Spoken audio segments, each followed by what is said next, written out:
Mirë se erdhët në Global 3000. Këtë javë, ne takohemi me disa dashamirës të jetës së ngadalshme. Ardhmja e këtyre krijesave të buta është në kërcënim. Do të shkojmë në Turqi, ku artistët po luftojnë për të përballur me kontrollin gjithnjëmë autokratik të qeverisë së tyre.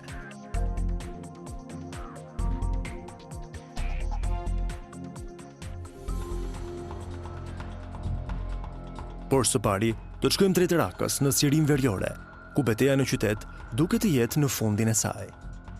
Për vite me radhë, qyteti Mosul në Irak dhe Raka në Siri kanë qenë në duart e të ashtuquajturit shteti islamik. Disa muaj më parë, ushtria irakiane arriti të shlirojë Mosulin, ndërkohë Raka mbeti në kontrollin e terroristëve. Shteti islamik planifikoi ta bëjë Rakën kryeqytetin e kalifatit të tyre të ardhshëm, por në qershor, trupat nga territoret veriore kurde filluan të shlironin qytetin, gradualisht duke i dhënë fund terrorizmit, ekzekutimeve arbitrare dhe represionit. Qindra mijëra njerëz në Sirine Veriore janë detyruar të ikin. Lufta për të shliruar Rakën mund të përfundojë së shpejti. Pjesërisht, ky sukses është rezultati i mbështetjes ushtarake amerikane, por megjithatë, Raka është lënë e shkatruar. Ju mund të thoni se ky njeri ja hodhi paq. Ai mbijetoi nga një kurth, i lëm pas tërheqjes së trupave të shtetit islamik. Kirurgu gjerman Michael Wilk trajton të plagosurit. Ai ka ngritur një sallë operative në kuzhinën e një apartamenti në një ndërtesë afër frontit. Kjo plagosje ishte shkaktuar nga shpërthimi i një mine. I plagosuri u godit nga copëza të vogla në pjesën e poshtme të trupit dhe kishte plag më të mëdha mbi shpatull e kokë. Por nëse mendoni se ai është në gjendje kritike, gabojeni, sepse gjendja e tij shëndetësore po përmirësohet.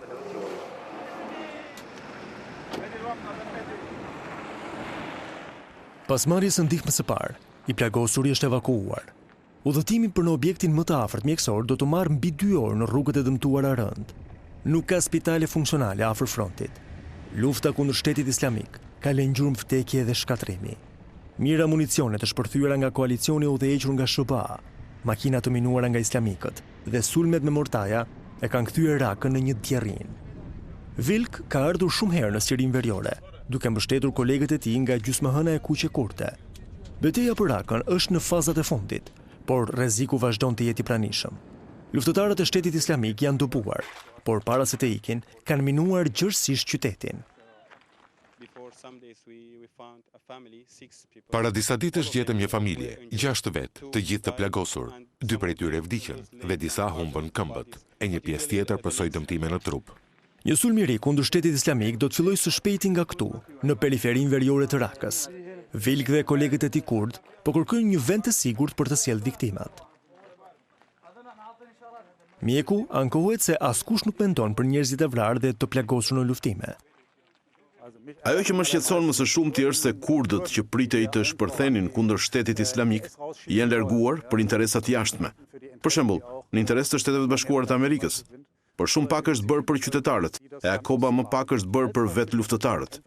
Tashmë mund themi që këta njerëz janë duke u përdorur.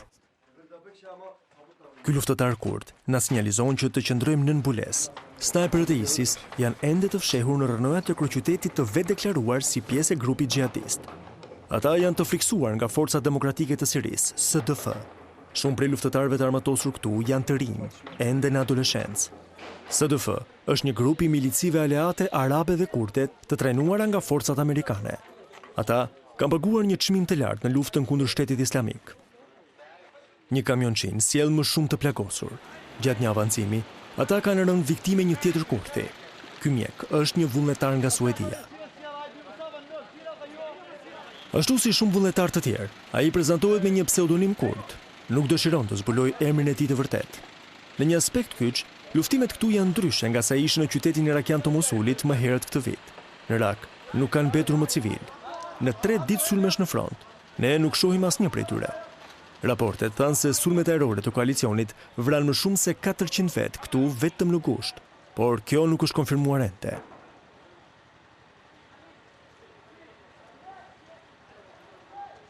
Jo, kjo nuk është e vërtet. Mund të them vetëm se nëse do të kishte shumë viktima, do të ekzistonte një numër i madh i trupave që do të tërhiqeshin dhe që kur kemi lëvizur së bashku me kurdët, me YPG-n, absolutisht nuk kemi parë civil të vdekur. Ne kur nuk do ta dim historinë e vërtet. Ka shumë vullnetar në SDF.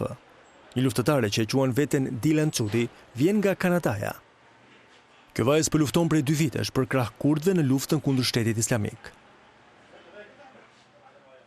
Ne nuk duam të presim derisa të vinë në vendet tona dhe atëherë të vijmë të bashkohemi me YPG-n, sepse ata tashmë janë në këtë luftë dhe kanë qenë pjesë e saj për shumë vite. Ata i kanë kërkuar komunitetit ndërkombëtar për të ndihmuar. Pra, për shkak të kësaj thirrjeje, tani po i ndihmojmë ata. Ndërsa largohemi nga Raka, në rrugë shohim plot civil që ikin nga konflikti. Këta vinë nga Deir ez-Zor, Vilk, po shkon në një kamp refugjatësh afër qytetit. Ndërsa betejë për Rakën përfundon, luftimet janë zhvendosur këtu. Prej disa ditësh, një njerëz mbërri në kamp duke kërkuar ushqim, siguri dhe strehim. Pothuajse të gjithë janë arab, jo kurd. Ata vetëm po përpiqen të dalin nga zona e konfliktit, larg shtetit islamik dhe luftrave të tij, të cilët përdorin gratë lokale dhe fëmijët si mburoja njerëzore dhe i detyrojnë njerëzit të luftojnë në front. Hëna e kuqe kurde drejton një nga 2 klinikat e lëvizshme të kampit. Michael Vilk nuk është vetëm një mjek. Ai është gjithashtu një aktivist. Vilk nuk hedh poshtë idetë e shprehura nga udhëheqësi militant i PKK-s, Abdullah Öcalan, që kanë një ndikim të madh në vetëqeverisjen kurde në rajon. Pa kurdë, thot Vilk, refugjatët arab do të ishin në telashe serioze. Dje isha në një spital të sapo ndërtuar. E pasha të në shkurt, do tapej së shpejti. Shteti islamik i bombardoi këto ndërtesa, pastaj kurdët i ndërtuan ato përsëri. Dhe sipas modelit të tyre, burrat dhe gratë kanë të drejta të barabarta, gjë që nuk e gjenin në asnjë vend tjetër në këtë rajon. Me fjalë të tjera, ka një fije shprese në mes kësaj fatkeqësie. Shpresë, ndoshta në një kuptim të kufizuar, por jo shpresë për përfundimin e luftës në Siri. Ky njeri dhe familja e tij arritën të shpëtonin luftimeve. Ai mendon se shteti islamik do të dëbohet nga të 2 qytetet, Sirine Raka dhe Deir ez-Zor. Por ai nuk shpreson që gjërat të bëhen më mirë. Do të ketë luftime të reja mes ushtrisë së lirë siriane, SDF-s apo regjimit. Të gjithë dëshirojnë të kenë pushtet të plot mbi këtë vend. Askush nuk dëshiron të bëjë kompromis. Nuk do të kemi paqe për një kohë të gjatë. I ashtu quajturi kalifat i shtetit islamik është shkatruar dhe së shpejti do të bjerë.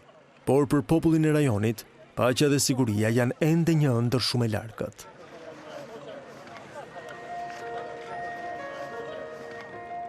Që nga fillimi i luftës civile në Sirinë fqinje, Turqia ka marrë rreth 3 milion refugjat, një arritje mbretëlënëse humanitare. E megjithatë, sistemi politik i Turqisë po bëhet gjithnjë më autokratik. Që nga tentativa për gru shteti kundër presidentit Erdogan më 15 korrik 2016, më shumë se 50.000 njerëz janë arrestuar dhe më shumë se 150.000 janë detyruar të largohen nga punët e tyre. Më shumë se 130 gazeta, botues dhe transmetues televiziv janë mbyllur dhe më shumë se 1000 organizata jo qeveritare janë mbyllur gjithashtu. Frika rëndon edhe mbi skenën e artit në vend.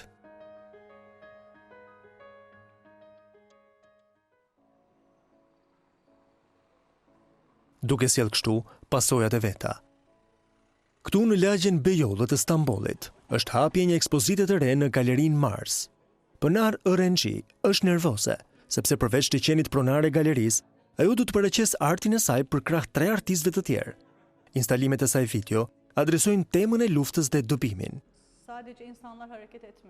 Nuk janë vetëm njerëzit që emigrojnë, këngët dhe instrumentet e tyre lëvizin me ta, siç e kam treguar edhe në filmin tim. Është një kulturë e tërë që kërkon një vend të ri për t'u instaluar.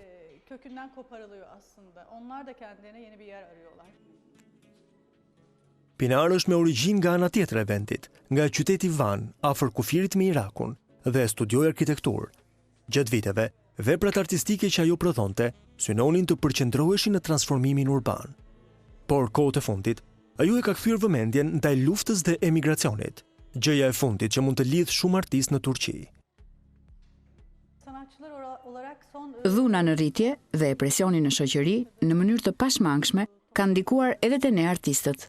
2 vitet e fundit dhe sidomos në 6 muajt e fundit, ky presion ka bërë që shumë artistë të largohen, dhe jo vetëm artistë, por edhe kurator, autor, muzikant dhe kolegë të tjerë nga skenat e artit.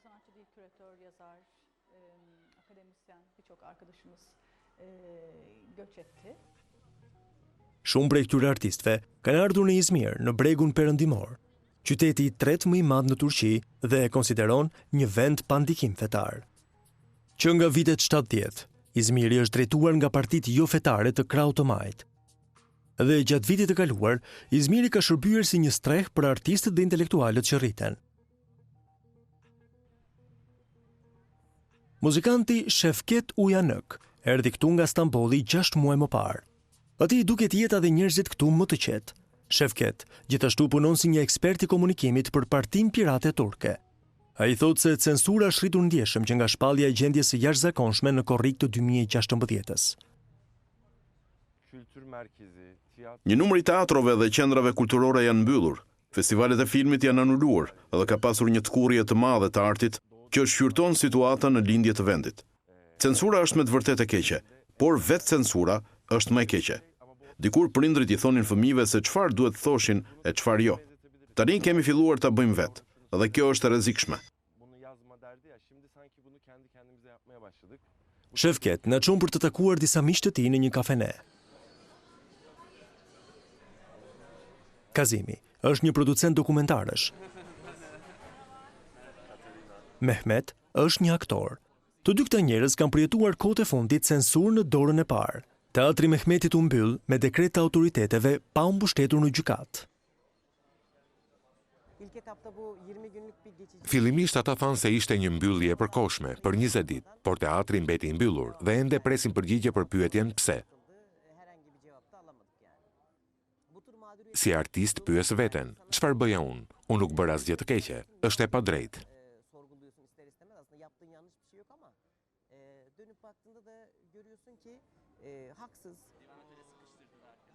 Kazëm u arrestua në prill, ndërsa filmonte protesta kundër referendumit të diskutueshëm që do t'i jepte presidentit Erdogan fuqi të reja. Pas u arrestua nga policia, ai u akuzua për fyrje të presidentit, një vepër penale. Pas 3 muaj purgim, u lirua, por së shpejti do duhet të gjykohet.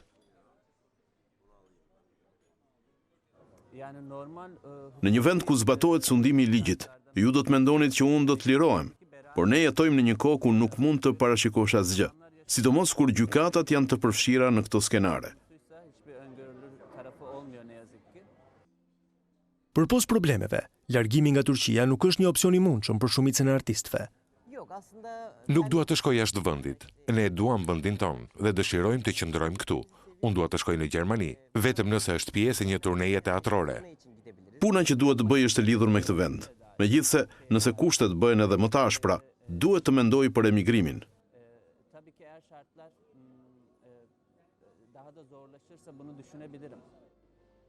Kthehemi përsëri në Stamboll, ku do të shoqërojmë pronarin në Bienalen e Stambollit, një vitrinë 2 mujore për mbi 50 artistë bashkëkohor nga Turqia dhe jashtë vendit. Ngjarja e këtij viti u përball me kritika ndërkombëtare.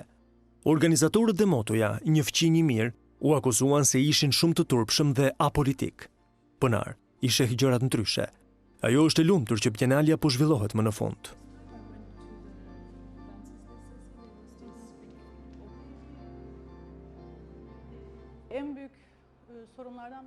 Një nga problemet më të mëdha që kemi në këtë moment është se të huajt nuk duan të vinë më në Stamboll, duke përfshirë edhe njerëz nga skena e artit, me të cilët kemi punuar shumë, dhe ata që janë distancuar kanë lënë një boshllëk.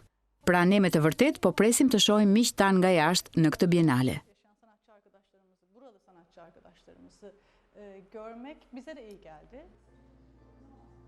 Është koha kur arti është në presion, thot Pënar, dhe roli i tij bëhet gjithnjë më i rëndësishëm.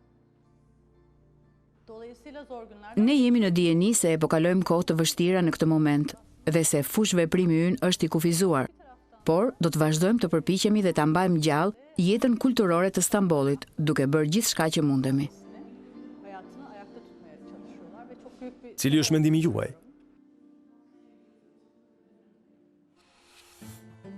A do të kenë ndonjëherë paqe dhe demokraci në botën islame? Ne kemi më shumë informacion rreth të drejtave të njeriut dhe lirisë së fjalës në faqen tonë në Facebook. Na shkruani aty dhe gjithashtu mos harroni të na ndiqni.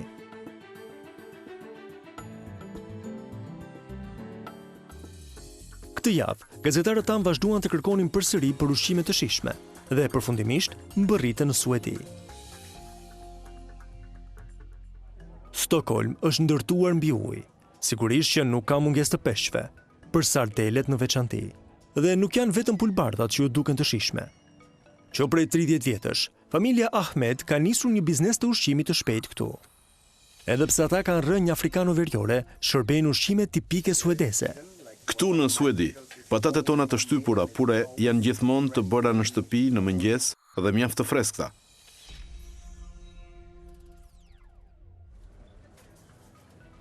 Së pari, sardelet skuqen derisa të jenë ngjyrë të artë.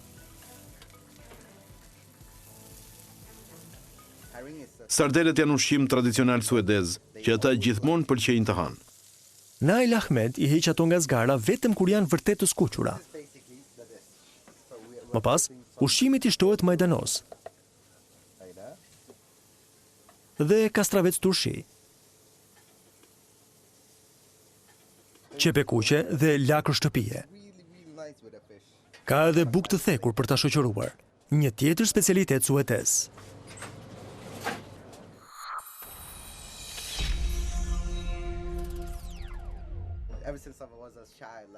Që kur isha fëmijë unë kam qenë këtu, e dua këtë shije.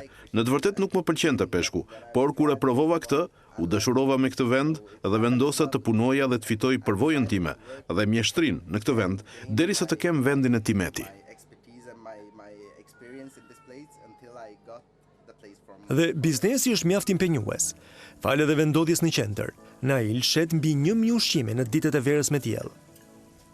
Në ditët me diell të verës, dhe për Suedin është edhe çmimi shumë i arsyeshëm, vetëm 75 krona suedeze, ose më pak se 8 euro. Gjatë viteve, Stenda ka krijuar një klientel të rregullt. Shumë këtu e vlerësojnë ushqimin lokal të Stendës. Ata janë të hapur gjatë gjithë javës, gjatë gjithë vitit, por unë me të vërtet preferoj të ha këtë ushqim kur është pak më ngrohtë jashtë, pra në pasditet e verës.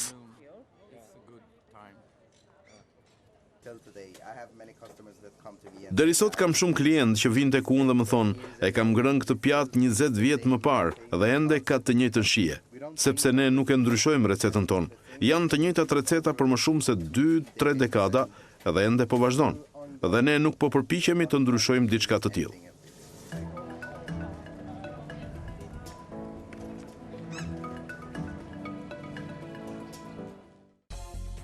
Surinami është kombi më i vogël i Amerikës së Jugut dhe është rreth 90% i mbuluar nga pyje, ndryshe nga çdo vend tjetër në planet. Por shpyllëzimi është në rritje dhe në veçanti, këta agjitar tipik të kësaj zone janë në rrezik. Reporterja jon, Bettina Thoma, takoi një grua që ja kushtonte jetën e saj mbrojtjes së këtyre pemëve dhe krijesave enigmatike.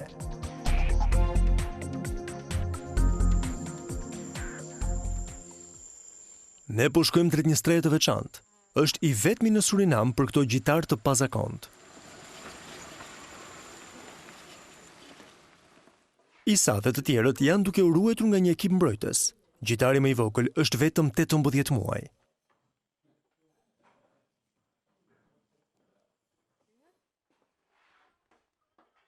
Monique Pool menaxhon këtë streh, një tjetër thirrje emergjente.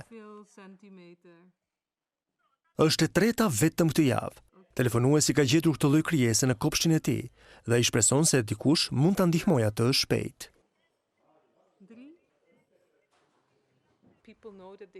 Njerëzit e dinë se mund të thorasin diku.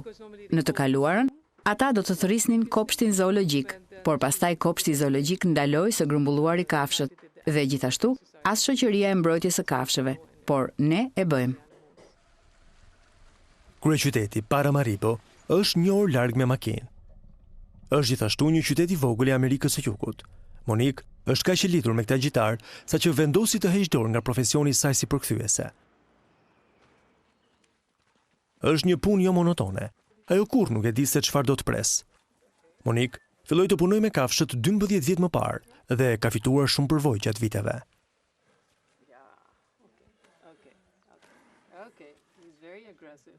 Në rregull, është shumë agresiv, jashtëzakonisht agresiv. Unë nuk jam mësuar me këtë.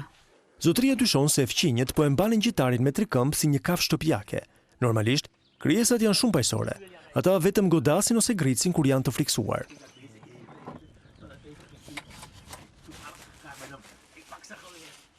koha për operacionin e ardhshëm të shpëtimit. Këtë herë, kafsha është shumë e lehtë për të kapur. Monique e sheh çdo vizitë si një mundësi për të edukuar njerëzit. Njerëzit tani e dinë se ata janë një specie e mbrojtur dhe e duan të na ndihmojnë për t'i mbrojtur ata. Ndonjëherë njerëzit janë kaq të dobishëm që t'i marrin ata nga rruga dhe t'i sjellin te ne, ndërkohë që ata mund t'i fusin përsëri në pyll. Gjithnjë e më shumë aktivistja gjen veten duke grumbulluar kafshë të hutuara ose të plagosura të cilat kanë humbur në qytet. Një nga problemet më të mëdha është pastrimi i pyjeve. Këtu, dikur ka qenë zonë pyjore. Tani ka plane për të ndërtuar zona të reja banimi që mbulojnë disa qindra kilometra katror. Dhe ky është vetëm një projekt ndërtimi midis shumë të tjerëve.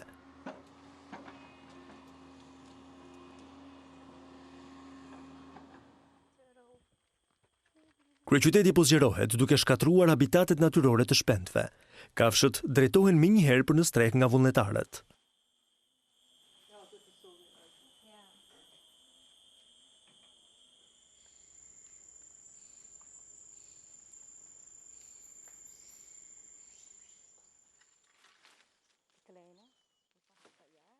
Projekti financohet tërësisht nga donacionet. Ekipi fillon në mëngjes herët për të mbledhur gjethe, kur ato ende janë të freskëta. Gjethet dhe gonxhet janë ushqimi i zgjedhur i këtyre gjitarëve. Dhe duket se edhe gjethet e cekropjas janë shumë të kërkuara.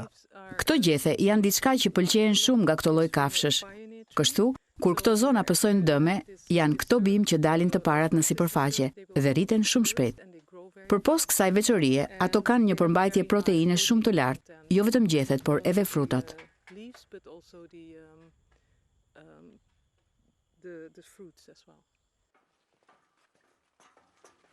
Ushqyerja e këtyre krijesave është një artë më vete. Kafshët kanë një sistem shumë delikat të tretjes. Vullnetarët duhet të dinë saktësisht se sa ushqim t'i japin secilit. Përndryshe, ata mund të sëmuren.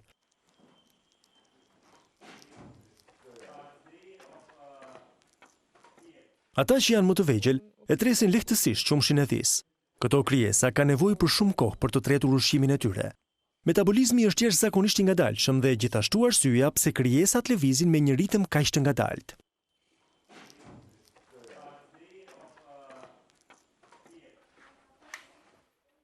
Monique është e shqetësuar për Kristin dhe ka thirrur veterineren. Kthetrat e saj u pren kur ajo ishte në robëri dhe ajo duket shumë e plokët. Kafshët nuk mund të mbajnë asgjë pa kthetra, ose të vetkruhen, pjesë e ritualit të tyre të përditshëm.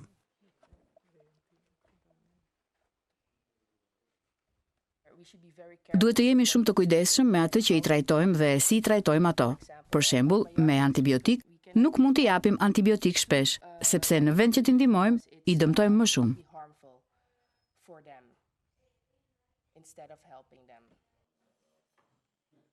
Krijesa mbetet një mister në shumë pak aspekte, madje edhe për shkencëtarët. Isa ka jetuar me Monikën që nga lindja e saj. Kafsha është mësuar kaq shumë me të, saqë nuk është më e mundur për ta rikthyer në zonat pyjore. Ato janë kafshë shumë të veçanta, të mahnitshme, janë shumë të heshtura siç mund ta shihni. Janë tepër inteligjente dhe kurioze, saqë veprojnë edhe me ne. Është thjesht mahnitse ti vëzhgosh se si sillen. Ato kanë shumë cilësi që unë nuk i kam, prandaj edhe unë jam hipnotizuar nga ato.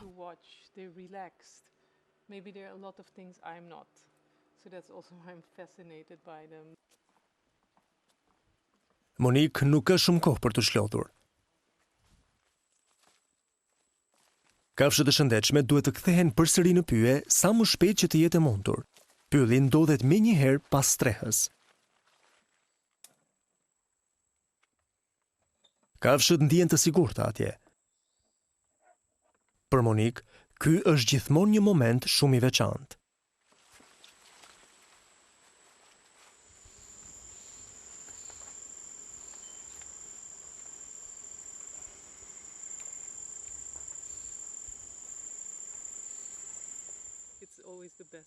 Është gjithmonë pjesa më e mirë e tërë procesit. Ju e dini, duke i nxjerrë ato nga kopshti dhe pastaj i lini të shkojnë. Është thjesht fantastike. Ky është ambienti të cilit ata i përkasin. Ju mund të shihni rrugën që ajo ka përshkuar. Përkushtimi i ekipit është shpërblyer. Kjo kafshë do të gjejë një shtëpi të re në pyll dhe mund të jetojë të paktën 20 vjet.